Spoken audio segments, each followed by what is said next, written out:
guys, what's going on? Welcome to Stretford Paddock. I am Adam McCullough, and we are getting reports that Antony has been sold to Manchester United. Yes, we are. Perfect timing for Gazetta today. We've also got stories on Cristiano Ronaldo and a whole host of other things popping up today as well. Fresh on the back of Manchester United beating Southampton. 2 wins in a week. It feels good, doesn't it? But reality-wise, it's 2 wins out of 4. And we need to keep it going. We can't get carried away. So we'll talk about the game. We're also hearing Martin Dubravka of Newcastle has agreed terms with Man United as well. So it's all go, go, go as the deadline approaches. What I want you guys to do before we get stuck into that though is hit that subscribe button. Get subscribed to Stretford Paddock. Make sure you're keeping it locked because as I said, we've got matches coming thick and fast. We've got the deadline day approaching and we'll be keeping it covered here on Stretford Paddock every single day with multiple videos, live streams, all that stuff. So what you got to do is hit that subscribe button. And if you want a little bit more out of Stretford Paddock, you can become a member as well. But let's get stuck into the news. As I said, last night we heard Martin Dubravka has agreed personal terms with Manchester United. He's hoping for Newcastle to agree and let him go as it's a massive opportunity. United are offering a loan with a £5 million buy option. Newcastle still asking for permanent, but Dubravka hopes they will let him go. Now, it sounds like a weird one, doesn't it? Why are Manchester United signing Dubravka? Why are we doing that? Why are we signing a goalkeeper that's on the bench at Newcastle? And the simple fact is, you always see weird signings when you're buying second or third choice goalkeepers. Like, for me, Tom Heaton being our second choice goalkeeper would be fine in my book. We've seen the likes of Sergio Romero be our second choice goalkeeper before as well.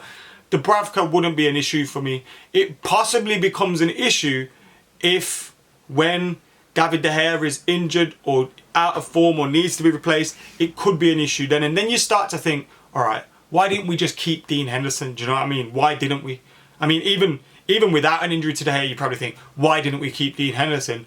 Surely under Ten Hag, he could have fought for a spot in the team, but he decided to leave. So I understand why we need to get a goalkeeper, a cheap option, someone that can sit on the bench and be relied upon if needed. I'm happy to rely upon Tommy Eaton if needed, but Dubravka is a second or third. I mean, we had Lee Grant not long ago, you know what I mean? I don't think it's that much of an issue.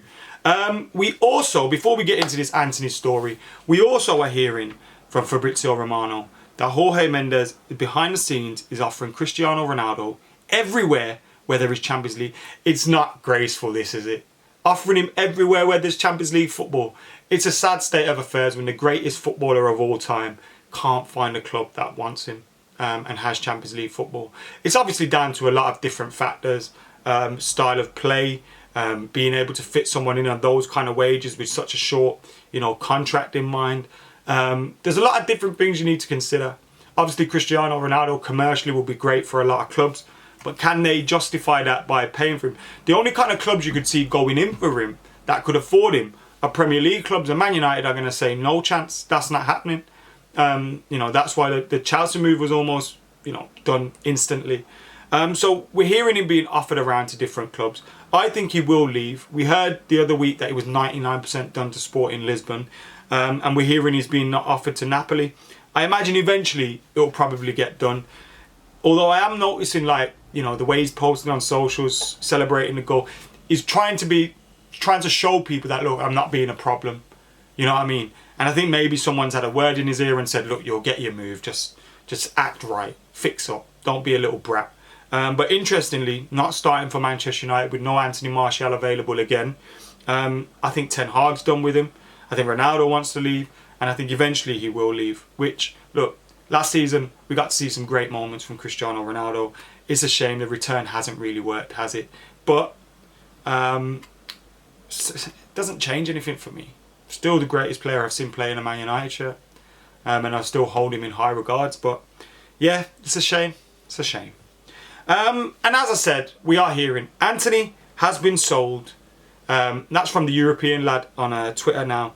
He's quite close to Dutch football. The Dutch reports are saying Antony has been sold to Manchester United. So it looks like we are edging closer to this deal being done and Manchester United getting their man.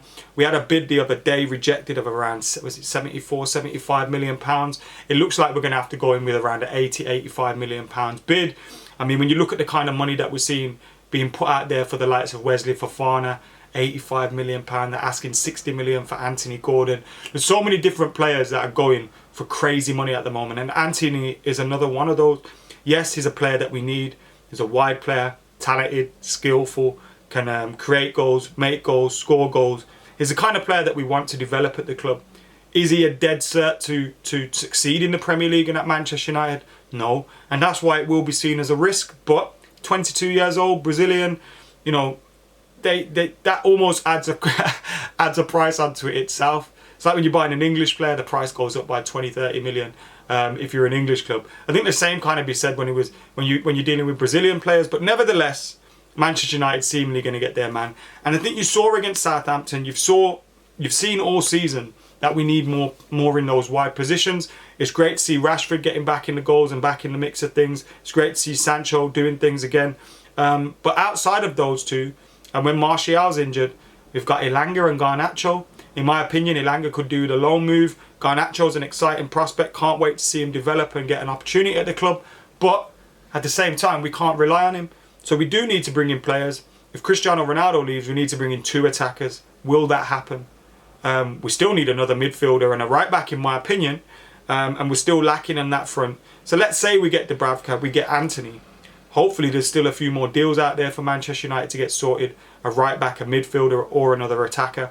But Antony, looking like that deal is done to Manchester United now. He's basically been on strike for about a week. He was fuming that they rejected the offer from Manchester United the other day. He did an interview with Fabrizio Romano. So he has been forcing this move.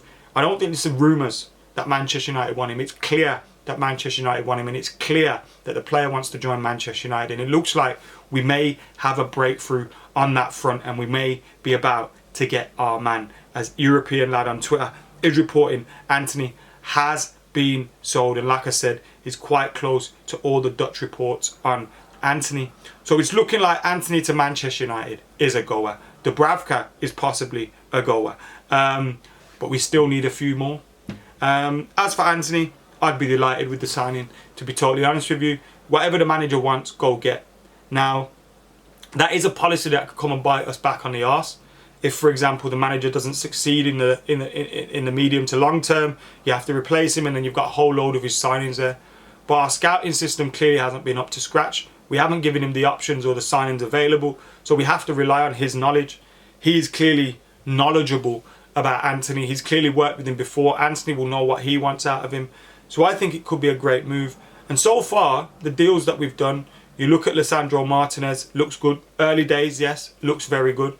Terrell Malacia looks very good. Christian Eriksen looks very good. So in my opinion, you support the manager, you trust in him, and you trust in his judgment, and you give him what he needs to get the job done. If Antony's that, do it.